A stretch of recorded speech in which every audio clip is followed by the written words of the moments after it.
So he actually did a really interesting study where he had people trying to find Waldo and also sort of do really hard math problems.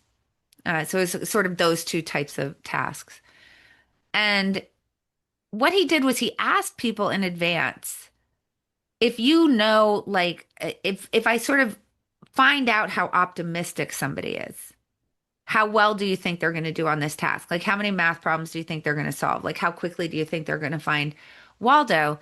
And people do have this intuition, right? Like he actually, when he was actually asking people this, they have this intuition that they're going to do better at it.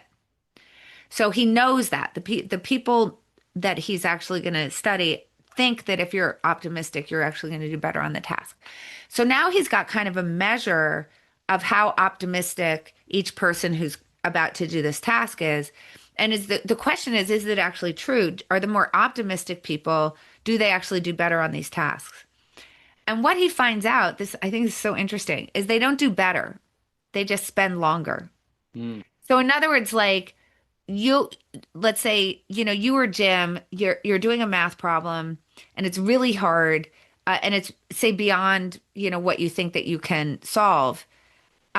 So do you just move on to the next problem because you're like, I actually don't know this formula and I can't actually solve it? Or do you just keep at it, wasting your time on something that you can't actually figure out, that you could be spending on a math problem that you could solve, and then you could actually solve more problems, right?